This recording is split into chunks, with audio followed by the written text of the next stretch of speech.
Assalamualaikum warahmatullahi wabarakatuh. Perkenalkan, saya Muhammad Rahid Maulana dari Pendidikan Bahasa dan Sastra Indonesia kelas A dengan NIM 200.305.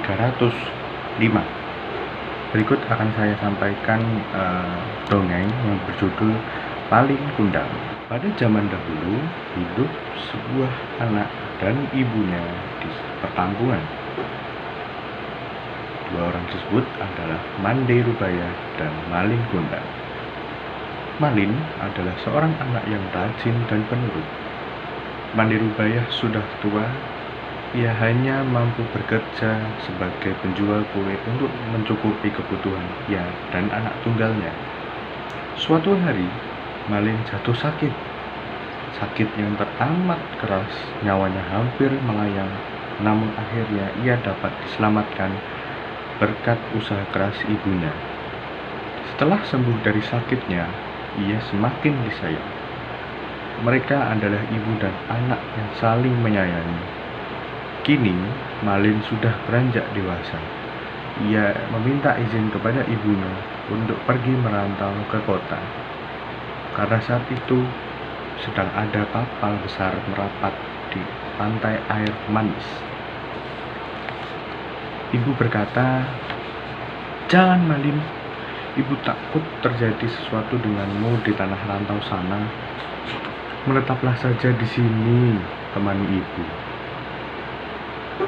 Malin menjawabnya, "Ibu tenanglah, tidak akan terjadi apa-apa denganku," kata Malin sambil menggenggam tangan ibunya. "Ini kesempatanku, karena belum tentu setahun sekali ada kapal besar merapat di pantai ini. Aku ingin sekali mengubah nasib kita, Bu. Izinkanlah." "Baiklah, ibu izinkan.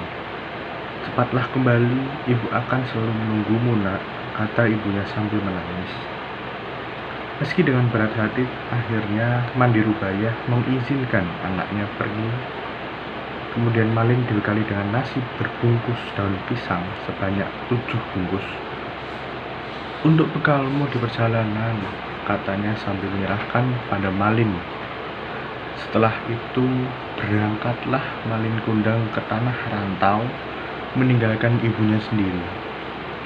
Hari terus berlalu, hari yang terasa lambat bagi Mande Rubaya. Setiap pagi dan sore Mande Rubaya memandang ke laut. "Sudah sampai manakah kamu berlayar, nak?" tanya dalam hati. Sambil terus memandang laut, ia selalu mendoakan anaknya agar selalu selamat dan cepat kembali. Beberapa waktu kemudian ada kapal yang datang merapat. Ia selalu menanyakan kabar tentang anaknya. "Apakah kalian melihat anakku, Malin? Apakah dia baik-baik saja? Kapan ia pulang?" tanyanya terus-menerus dengan hal yang sama. Namun setiap ia bertanya kepada awak kapal atau nahkoda, tidak pernah mendapatkan jawaban. Malin tidak pernah menitipkan barang atau pesan apapun kepada ibunya. Bertahun-tahun sudah Mande Rubaya terus bertanya, namun tidak pernah ada jawaban hingga tubuhnya semakin tua. Kini ia jalannya mulai terbungkuk-bungkuk. Pada suatu hari, Mande mendapatkan kabar dari nahkoda dulu yang membawa Malin. Nahkoda itu memberi kabar bahagia pada Mande Rubaya. "Mande, tahukah kamu, anakmu kini telah menikah dengan gadis cantik, putri seorang bangsawan yang sangat kaya raya," ucapnya saat itu. "Malin, cepatlah pulang kemari, nak. Ibu sudah tua, Malin." "Kapan kamu pulang?" rintihnya pilu setiap malam. Ia yakin anaknya pasti akan datang. Benar saja, tak beberapa lama kemudian di suatu hari yang cerah dari kejauhan, tampak sebuah kapal megah dan indah berlayar menuju pantai. Orang-orang berkumpul, mereka mengira kapal itu milik seorang sultan atau seorang pangeran. Mereka menyambutnya dengan gembira. Mande Rubaya amat gembira mendengar hal itu. Ia selalu berdoa agar anaknya selamat dan segera kembali menjenguknya. Ketika kapal itu mulai merapat, terlihat sepasang anak muda berdiri di anjungan. Bahkan mereka berkilauan tampak terkena sinar matahari. Wajah mereka cerah, dihiasi senyum karena bahagia sambut beliau. "Malin, anakku, kau benar anakku kan?" katanya menahan isak tangis karena gembira. "Mengapa begitu lama kau tidak memberi kabar?" Malin terkejut karena dipeluk wanita tua renta yang berpakaian compang-camping.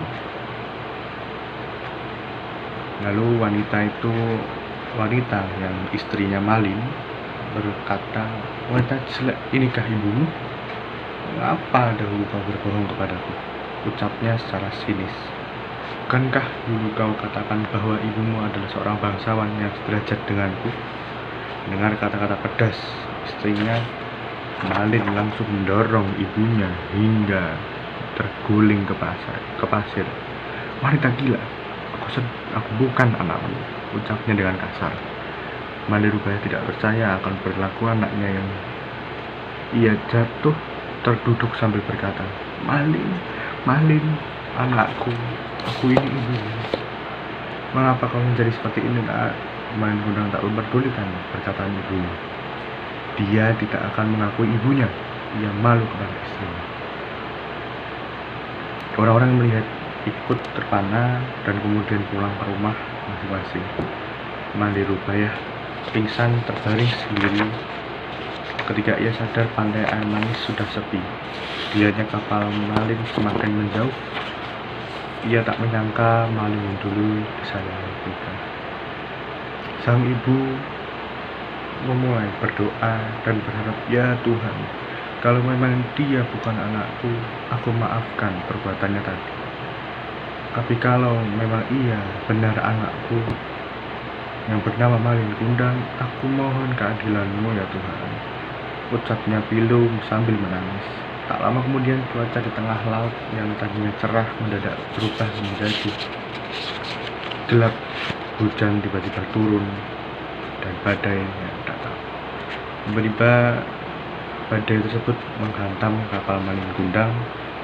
Lalu sambaran petir yang menggelegar saat itu juga kapal hancur berkeping-keping, kemudian terbawa ombak hingga ke pantai. Esoknya saat matahari pagi muncul di ufuk timur, badai telah reda. Di kaki bukit terlihat kepingan kapal yang telah menjadi batu.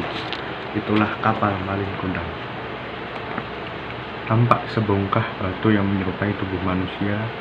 Itulah tubuh Malin Kundang, anak durhaka yang kena kutuk ibunya karena perbuatannya yang sebelumnya. Pesan yang bisa diambil dari cerita atau dongeng tadi, kita sebagai anak harus menyayangi orang tua kita, terutama ibu kita yang telah mengandung selama 9 bulan dan merawat kita dari bayi hingga besar. Kemudian jangan sekali-sekali durhaka terhadap orang tua kita. Baik, terima kasih. Sekian dari saya. Assalamualaikum warahmatullahi wabarakatuh.